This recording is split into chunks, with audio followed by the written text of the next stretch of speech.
Buenos días con todos. El día de hoy vamos a tratar el tema de métodos comerciales agresivos porque es un tema importante, es un tema en boga, es un tema especialmente crítico cuando la necesidad de cerrar ventas, de colocar producto, de colocar servicios, este, es apremiante, ¿no? Y todo lo que voy a decir en primer término está relacionado cuando nuestros clientes son consumidores eh, o personas naturales, ¿no? Como cada uno de nosotros. Como les decía, este es un tema especialmente importante en épocas en las que es necesario, pues, asegurar ventas, ¿no? Y dentro del régimen de protección al consumidor que tenemos en el Perú, eh, es evidente, es claro, de que existen ciertos derechos que han sido reconocidos a favor de los consumidores, que son aquellos de quienes se presume están en una relación, en una posición mucho más débil frente a la empresa, frente al proveedor, ¿no? Entonces, hay ciertos derechos que se le garantizan que con su contrapartida, ¿no? Implican obligaciones de parte de las empresas. Uno de esos derechos claramente, es la libertad de elección, ¿no? Entonces, toda práctica implementada por una empresa, toda estrategia de venta implementada por una empresa que afecte de alguna manera, que melle, ¿no? Que impacte, que limite su libertad de elección, la libertad de elección del consumidor me refiero, eh, pues estaría prohibida, ¿no?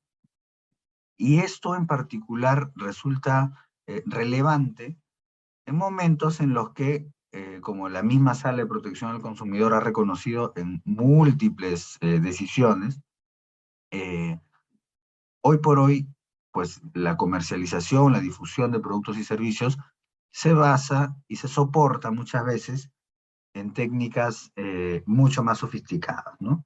Y estamos hablando en concreto de, por ejemplo, las llamadas frías, ¿no? Llamadas frías, ¿no? Las cold calls, emailing masivo, ¿no? El uso de call centers, etcétera, porque es la forma moderna, digamos, de acercarnos al consumidor.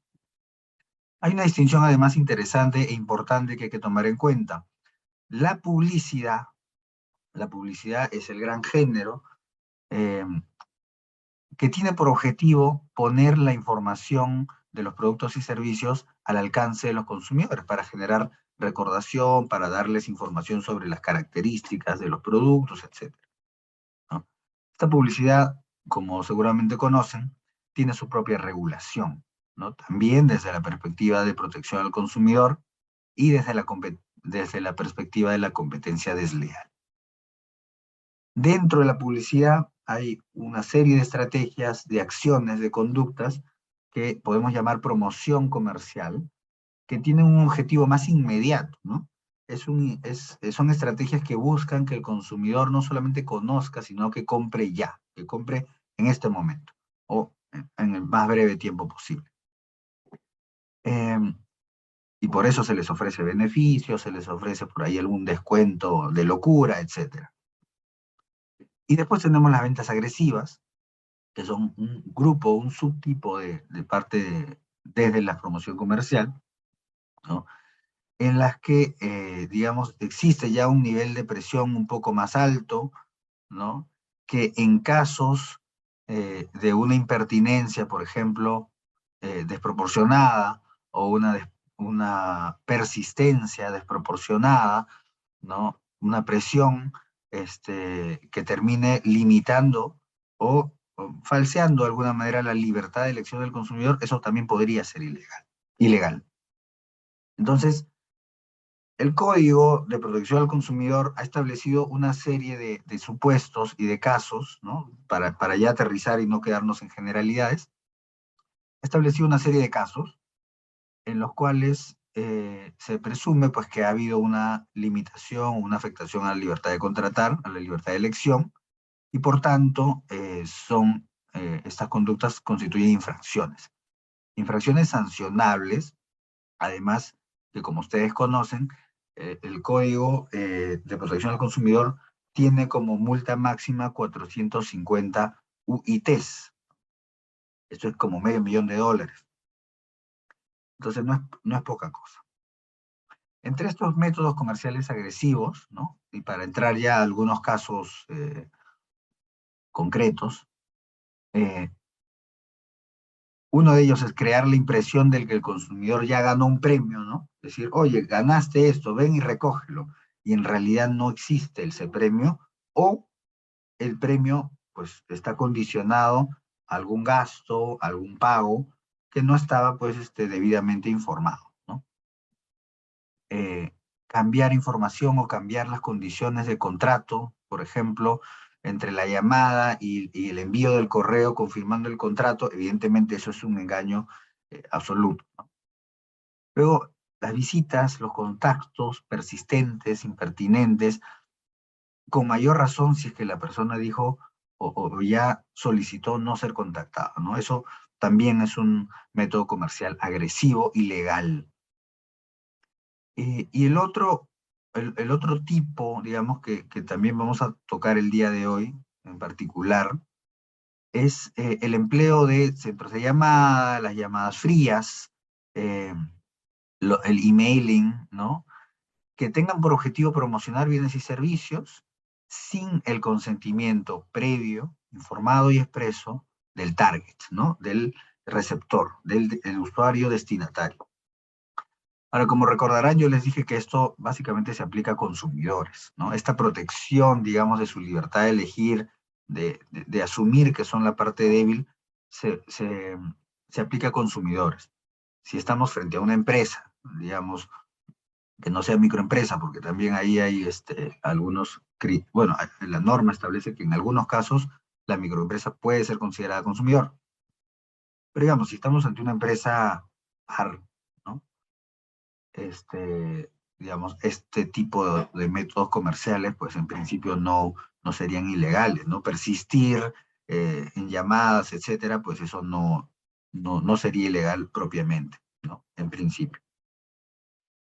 Entonces, estos métodos, como les decía, afectan la libertad de elección, sí, pero obviamente, si ustedes se dan cuenta en los supuestos que estamos mostrando, pues también hay otros bienes jurídicos que se están protegiendo, ¿no? La tranquilidad del consumidor, a lo mejor nunca te compra, ¿no? Pero si le sigues insistiendo o le sigues promocionando sin que haya dado su consentimiento, pues evidentemente no es que propiamente estés afectando su libertad de elegir, pero sí probablemente su tranquilidad, su derecho a estar pues tranquilo, a decidir sobre cómo quiere conducirse, ¿no?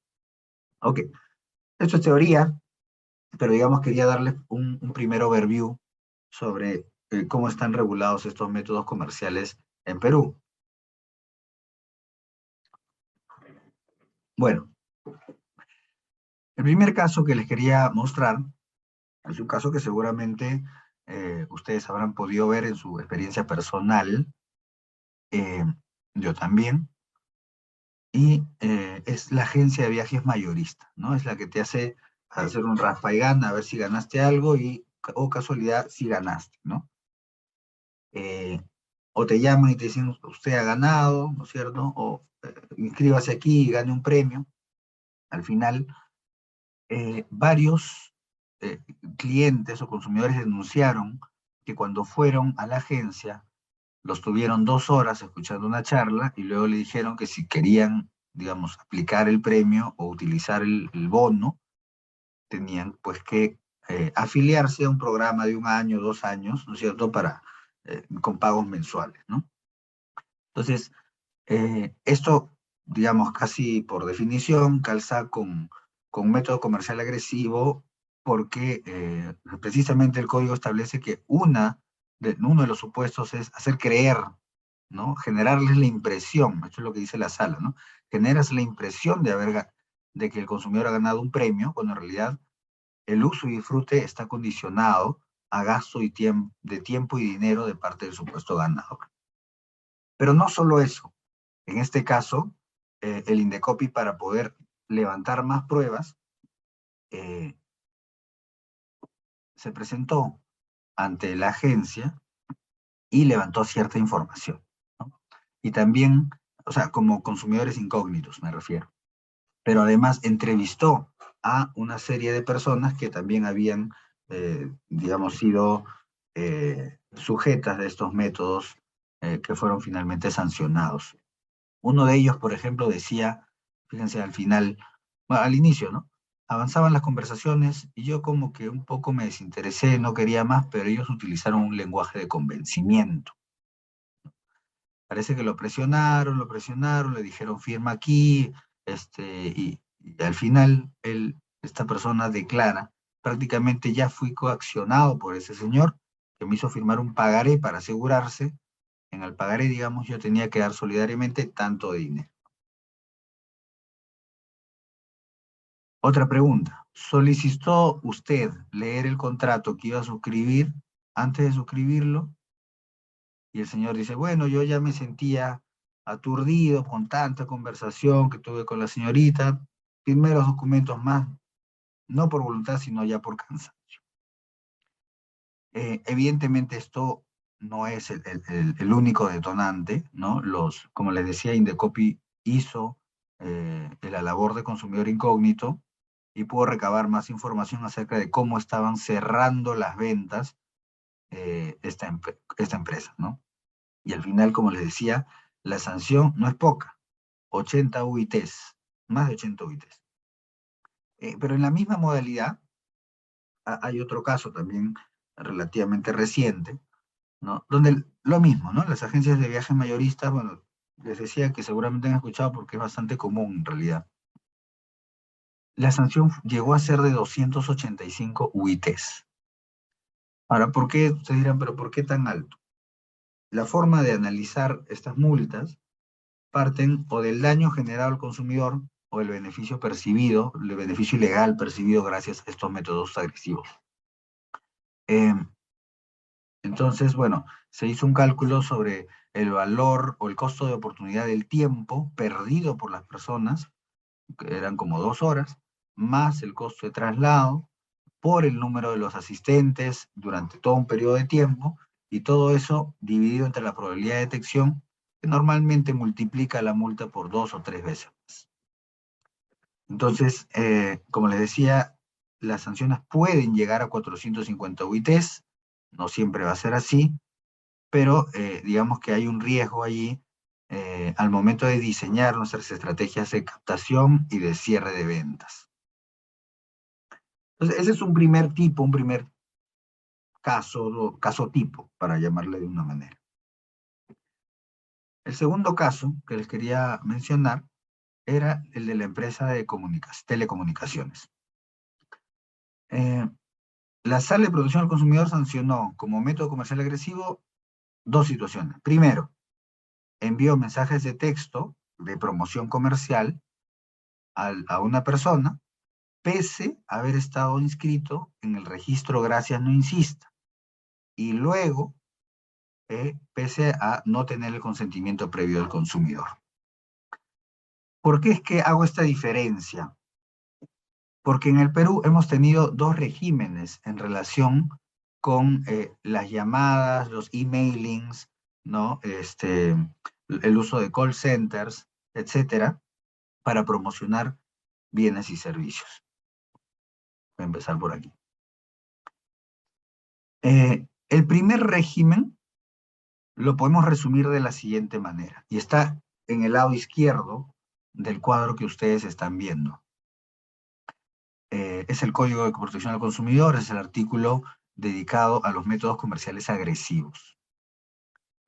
El régimen anterior señalaba lo siguiente: están prohibidas aquellas prácticas que importen emplear centros de llamada, sistemas de llamado telefónico, telemarketing, SMS, emailing masivos, etcétera, para promover bienes y servicios a todos aquellos números telefónicos y direcciones que hayan sido incorporados en el Gracias No Insista.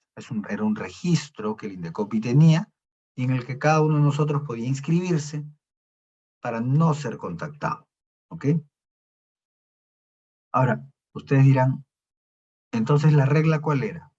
La regla era, para las empresas, la regla era, tú puedes llamar, tú puedes enviar correos, tú puedes enviar mensajes, siempre que, o salvo que, la excepción es que tu target, tu destinatario, esté inscrito en el registro de Gracias No Insiste. Esa era la regla antes. Antes me refiero antes de septiembre del 2018, ¿no? ¿Qué pasó en septiembre del 2018? Se cambió el artículo 58, que es el dedicado a los métodos comerciales agresivos, y cambia la regla 180%, 180 grados, perdón. La regla hoy en día es, tú, a la empresa, tú no puedes emplear centros de llamada, no puedes utilizar sistemas de llamado telefónico, los robots, por ejemplo, ¿no? Enviar SMS, mensajes de texto, WhatsApps, etcétera. No puedes hacerlo, salvo que tengas un consentimiento previo, informado, expreso e inequívoco de los consumidores para la utilización de dicha práctica comercial. ¿Ok? Y en realidad, y bueno, al final dice, conforme a la normativa que rige la protección de datos personales, y en realidad lo que estaba haciendo esta modificación era adecuarse al régimen de protección de datos personales que tenemos en el Perú hace muchos años. Bajo el régimen de protección de datos personales, básicamente la ley 29733, la ley de protección de datos personales, reconoce en las personas, en los titulares del dato, así les llama, eh, no es la propiedad en sentido estricto, pero es una suerte de propiedad sobre su información. Las personas podemos decidir quiénes pueden tener nuestra información y para qué se puede utilizar nuestra información. ¿Para qué se va a utilizar nuestro nombre, nuestro número telefónico, nuestro correo electrónico? ¿Para qué? Nosotros lo podemos decidir.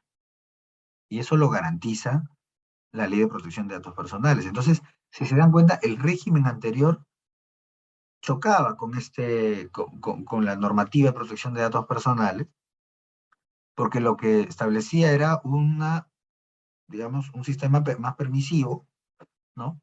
A las empresas donde les decía, oye, tú sí puedes usar esos teléfonos y esas direcciones que tienes de repente de tu cartera de clientes normales, que alguna vez te han comprado algo, y la puedes utilizar para hacerle llamadas, enviar las SMS, etcétera. Sí lo puedes usar. Da igual si ellos si ellos te autorizaron para eso o no. Ese régimen que estaba en el Código del Consumo chocaba, ¿no? Con la Ley de Protección de Datos Personales. Hoy en día, lo que tenemos es este régimen totalmente contrario, ¿no? Que requiere el consentimiento de la persona, ¿no? No solamente para que la empresa pueda obtener o recopilar lícitamente esa información, sino principalmente para esa finalidad. Porque una empresa puede obtener información de datos personales de, de sus clientes, digamos, por ejemplo, para enviarles para coordinar un despacho, para enviarles un despacho, especialmente, por ejemplo, si compras en línea, ¿no? Por alguna página web, alguna plataforma. Está bien que tengas esa información, pero no puedes hacer con esa información lo que quieras, ¿no? Hay finalidades que están restringidas y en particular la promoción comercial requiere autorización, normalmente, ¿no? Hay casos excepcionales, pero normalmente sí requieren autorización. Entonces, ¿qué pasó? En el caso de la empresa de telecomunicaciones, al señor le enviaron correos, le enviaron mensajes de texto con el régimen anterior y también en el régimen nuevo. Es por eso que lo sancionan por dos situaciones distintas. Primero, porque el señor estaba en Gracias No Insista, y luego cuando cambia el régimen, ¿no? Le siguieron mandando promociones comerciales sin consentimiento del consumidor, con lo cual infringía también el régimen modificado. ¿Sí? Entonces, este es quizás el mensaje más importante que quisiera que se pueda retener en esta charla, es el consentimiento es clave. ¿No? No solamente es clave, sino poder acreditar el consentimiento es más importante todavía. Tercer caso, tercer y último caso en realidad, veamos el íter, ¿no? No sé si el Vía Crucis o el camino de esta empresa de retail. Ya les dije de que hubo un cambio de régimen en septiembre del 2018. Entonces, ¿qué hizo el Indecopi a través de su dirección de supervisión y fiscalización? Le pidió, como lo ha hecho con muchas empresas, le dijo, oye, dame tu reporte de comunicaciones, sean llamadas, SMS, correos, etcétera, a los consumidores entre septiembre hasta febrero del 2019. Entonces, la empresa pues, no tenía de otra, le entregó la información porque está obligada a hacerlo, y habían aproximadamente 70.000 comunicaciones. Indecopi lo que dijo fue, ok, voy a extraer una muestra de 500 y ahora dame los 500 consentimientos. Échate tú a buscar. Si mal no recuerdo, la empresa pudo acreditar una gran parte de los consentimientos, otros fueron discutidos por el Indecopi, pero al margen de si la decisión de fondo era correcta o incorrecta, la sala termina sancionando no con una OIT, como en el caso de la empresa de telecomunicaciones, sino casi con el tope legal, ¿no? Casi con 450 OITs. Entonces, son situaciones que están en el ojo de la autoridad, está haciendo enforcement, aplicación de la ley, bajo este nuevo régimen, que como les decía, es lo coherente considerando la normativa de protección de datos personales. ¿Ok? Entonces, para resumir ya esta breve charla, algunos do's. Para las llamadas, para los robots que llaman, ¿no? Hola, soy fulanito, el robot del banco tal, ¿no? Que es algo que seguramente todos hemos recibido.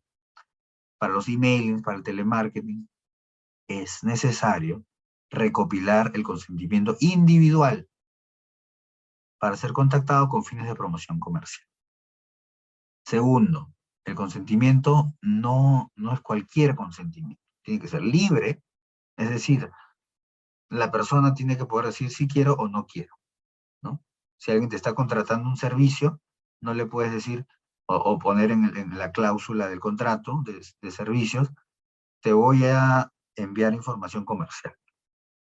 Eso en principio sería ilegal porque no sería un consentimiento libre. Estás condicionando la entrega o la prestación del servicio a que te acepte esa condición.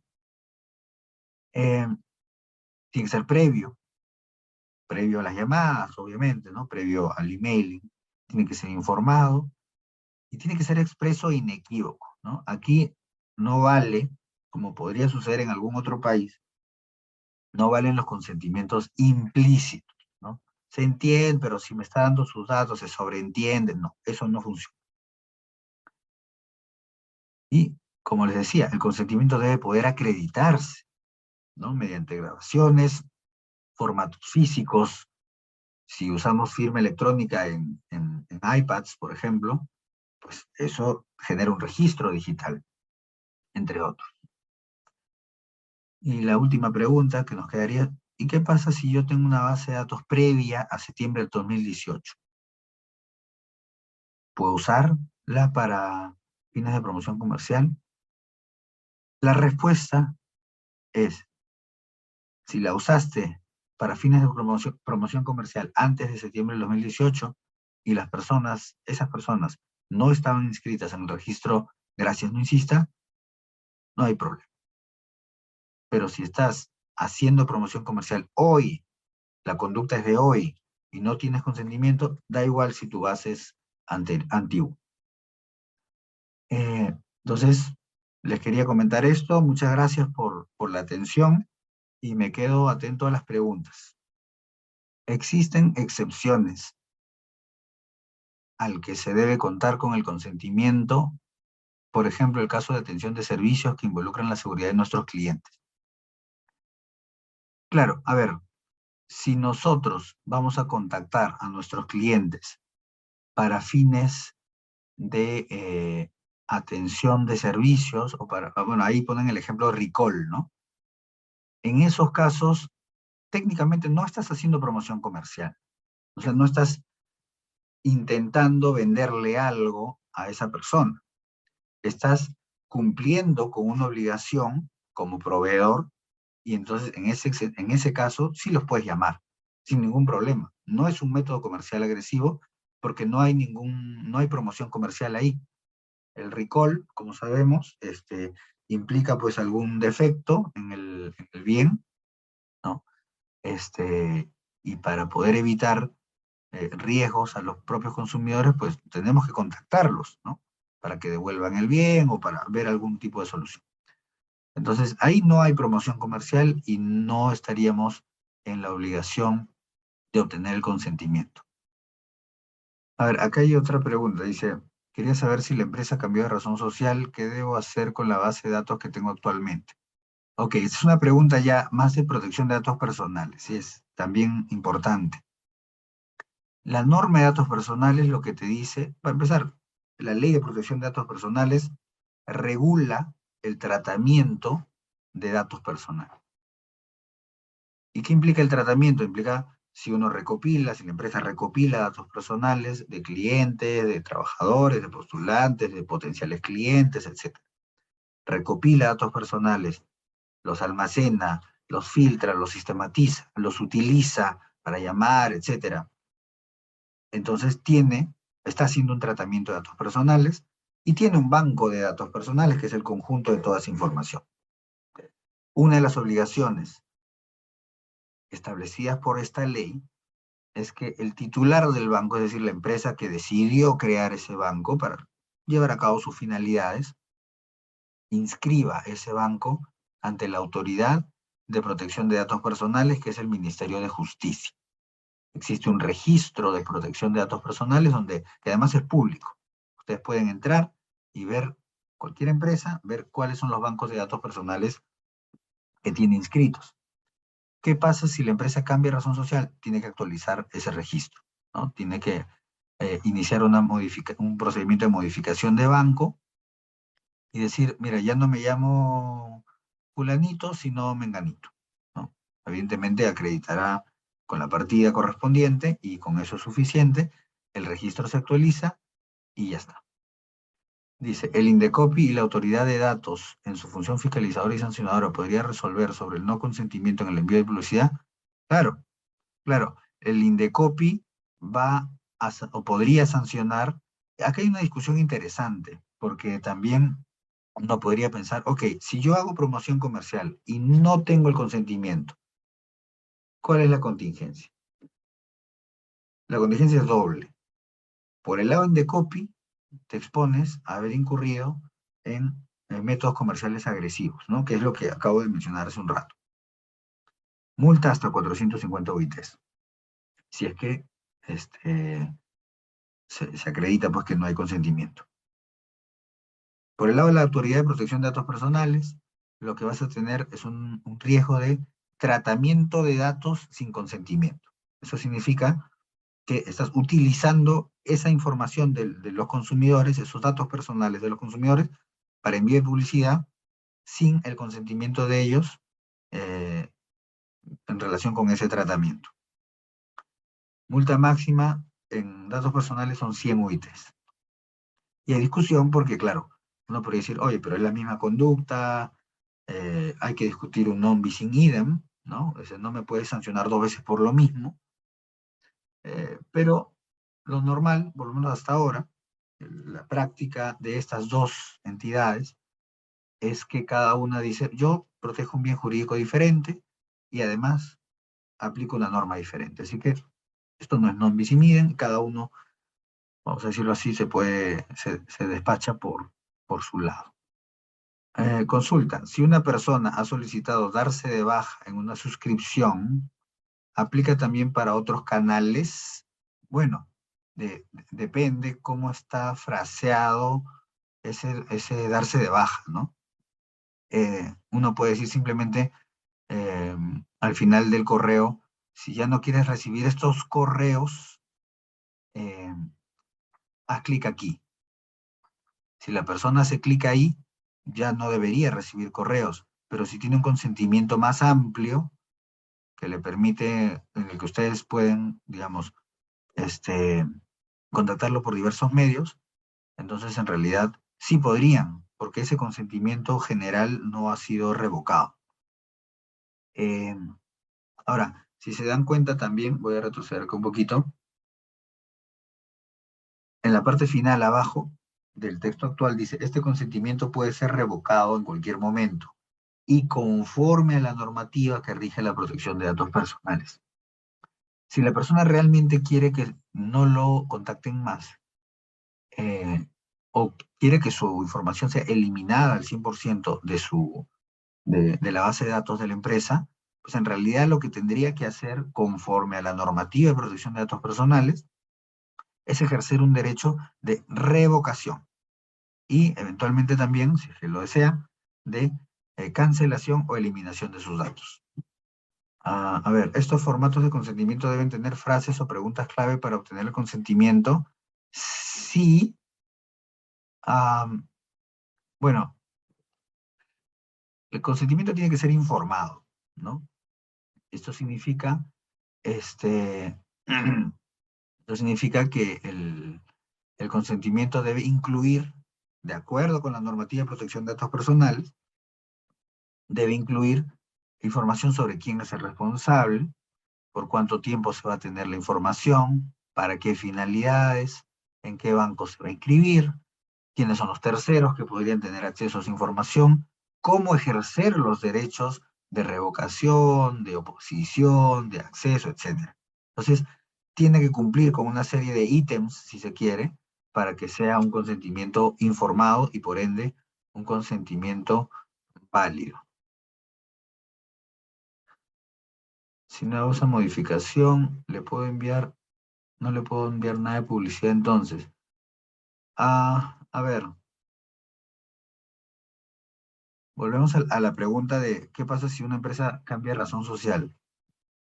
Eh, Desde el punto de vista de protección al consumidor, yo pienso de que sí se le puede seguir enviando publicidad, porque en realidad es la misma empresa la que ha obtenido el consentimiento. Si solo estamos frente a un cambio de razón social, es decir, cambio de nombre de la empresa, pues, la verdad es que sigue siendo la misma persona jurídica, ¿no? Y ustedes siguen teniendo el consentimiento. Sí es importante, evidentemente, actualizar el registro ante la autoridad y a las personas hacerles informarles nada más de esta actualización del nombre. Pero digamos, si ustedes tienen el consentimiento de la persona, pues no van a incurrir en métodos comerciales agresivos. Todas las empresas otra pregunta, ¿todas las empresas que ofrezcan un producto vía telefónica requiere consentimiento para ventas? Eh, en principio sí, ¿no? Si es que ya no lo obtuviste de otra forma antes y quieres hacer promoción comercial, necesitas un consentimiento.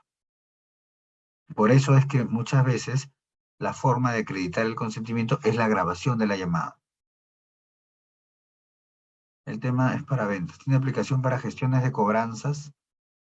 No. Bueno, desde el punto de vista del INDECOPI, del Código de Protección al Consumidor, eh, no hay un riesgo ahí porque cuando haces gestión de cobranza no estás haciendo promoción comercial. ¿Okay?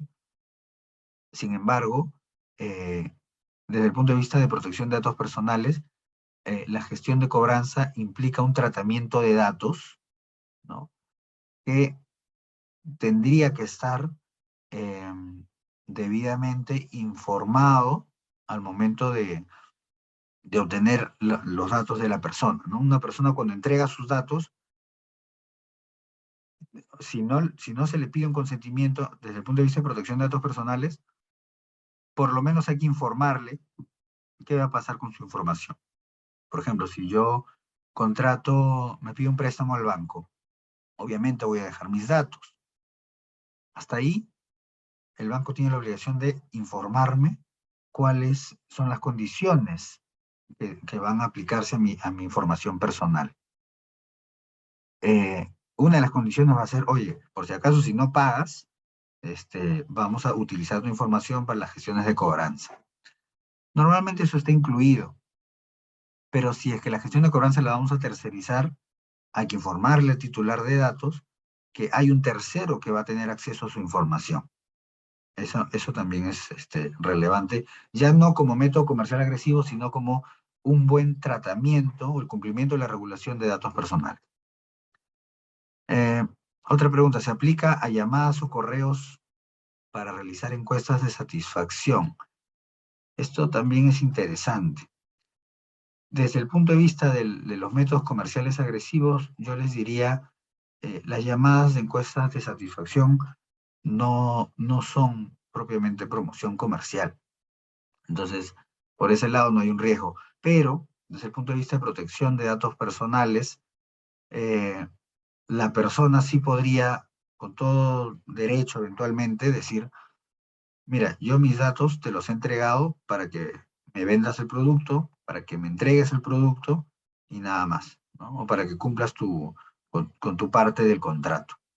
Si tú me quieres utilizar mis datos para llamarme, para ver cómo digamos, levantas información del mercado, mejoras, etcétera, eso no está dentro de la autorización, digamos, de facto, o por default, digamos, que se da cuando entrego datos personales.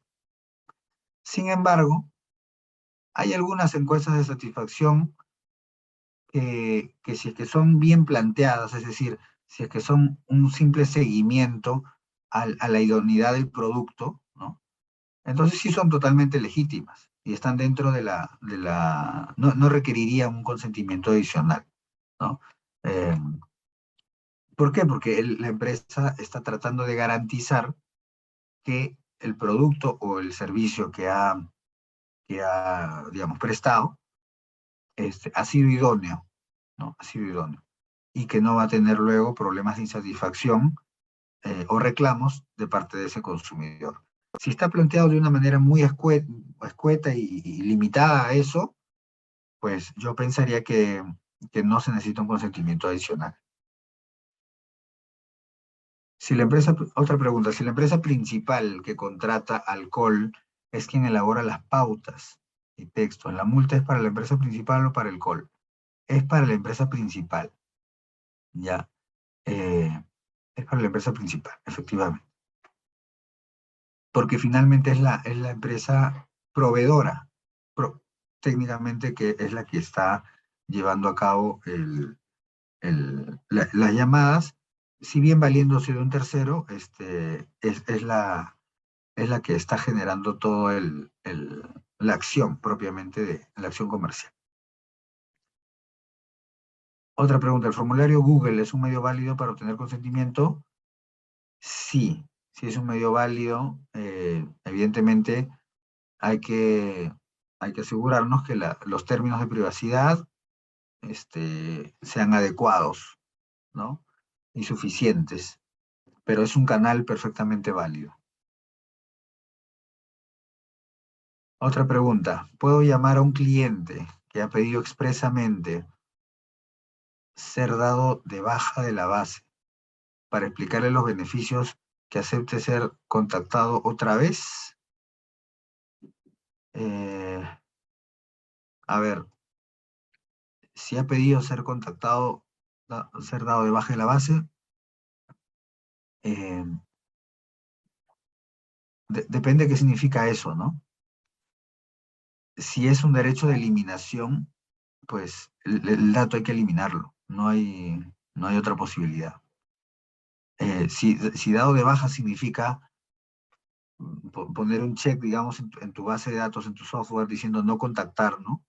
Eventualmente podrías volverlo a hacer después de un tiempo muy prudencial y solamente para indicarle o para pedirle su consentimiento nuevamente, ¿no? No para ofrecerle nada de beneficios. Si una persona deja de ser cliente de una empresa, pero no ha ejercido su derecho de cancelación o oposición, ¿puede la empresa seguir tratando sus datos para prospección comercial? No. O sea, si, la única forma de que puedan ustedes tratar sus datos para prospección comercial es con consentimiento expreso de que pueda ser contactado para fines de prospección comercial. Si no tienen ese consentimiento, da igual si ha sido cliente de la empresa antes. Otra pregunta, ¿por cuánto tiempo hay que guardar el registro de las llamadas con el consentimiento?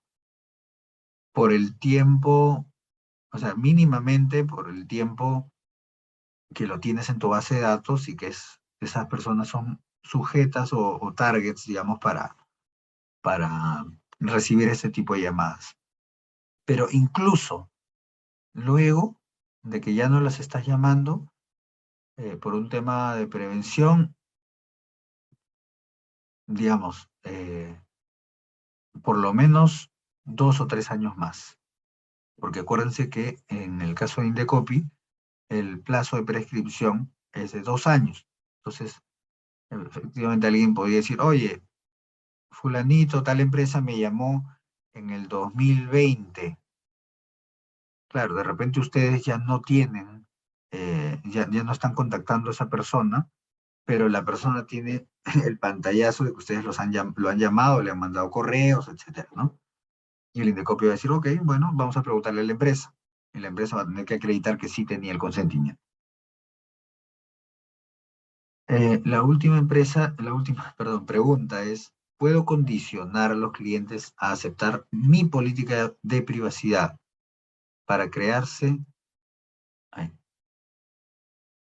para crearse una cuenta en mi página web para hacer una compra? Sí y no. La política de privacidad es un documento que expone eh, qué va a pasar con la información de uno, ¿ok? Entonces, si una persona quiere comprar en tu página web, va a dejar sus datos, claramente. Es obligatorio explicarle y decirle qué va a pasar con esos datos, quiénes lo van a tener, lo que les dije hace un rato, quién se va a hacer responsable, por cuánto tiempo, etcétera. Como comprador, como comprador. Adicionalmente, la persona puede aceptar o no estas finalidades de promoción comercial. Tú puedes poner en tu política de privacidad, por ejemplo, cuando compres un bien a través de mi página web, tus datos los voy a procesar yo, se lo voy a entregar a la empresa que me administra la página web, porque los datos van a pasar por esa empresa. Le voy a entregar tus datos a la empresa de transportes, al motorizado que te va a llevar el producto, este, etcétera, ¿no? Entonces, por tanto tiempo para poder cumplir con entregar mi producto. Pero adicionalmente, también le podemos poner en la política de privacidad, si tú me aceptas, si tú me aceptas finalidades de promoción comercial, entonces vamos a poder contactarte, vamos a poder, etcétera, ¿no? Entonces, eso puede estar en la política de privacidad, pero eso no quita que el usuario tenga la posibilidad de aceptar esa finalidad adicional o no. O sea, la empresa tiene que crear el, el look and feel y la disposición y la estructura dentro de su plataforma para que la persona, además de estar informada de qué va a pasar con su información, tenga algún checkbox o algo adicional donde pueda decir, sí quiero además que me contactes para fines de promoción comercial. Si no lo marca, no lo marca. pero no puede ser obligatorio, ¿no? Porque el riesgo allí es que la autoridad considere de que has condicionado la aceptación de las finalidades de promoción comercial al hecho de venderle un producto. Y eso sí es ilegal. Ya la última para cerrar. En el sector educativo se trabaja la prospección en colegio. Los chicos llenan fichas de datos para poder mantenerlos informados. ¿Es válido? Sí, en tanto el texto sea sencillo, sea algo muy transparente, digamos, la ley de protección de datos personales sí permite, bueno, básicamente, prospección en colegios. Me imagino que se refieren a universidades que hacen prospección en colegios, que son sus futuros posibles alumnos, ¿no? Por la idea, por la edad, eh, entre 14 y 18 pueden dar su consentimiento, bajo algunas condiciones muy intuitivas, ¿no? O sea, tienen que ser un texto muy sencillo, tiene que estar todo muy claro, no se puede condicionar, además, como sí se hace con los adultos, a la entrega de premios, ¿no? Para incentivarlos a que entreguen sus datos. Hay algunas restricciones, ¿no? Algunas restricciones que hay que tomar en cuenta. Bueno, tengo una última pregunta y les pido excusas por la voz que les comentaba al inicio. Dice, si los clientes de mi fuerza de ventas pasa a un call center, ¿es necesario el consentimiento de los clientes? Eh, o sea, si la empresa tiene una fuerza de ventas y esta fuerza de ventas ha generado una base de clientes y luego quieren utilizar al call center para hacer promoción comercial por encargo de la empresa, sí necesitas consentimiento de los clientes, siempre que sean consumidores, nuevamente, ¿no? O personas naturales. Bueno, muchas gracias por la atención y por las variadas preguntas. Igual, si necesitan alguna consulta adicional, nos pueden contactar a mi correo del estudio, ralosilla@munizlo, encantado de contestarles. Gracias.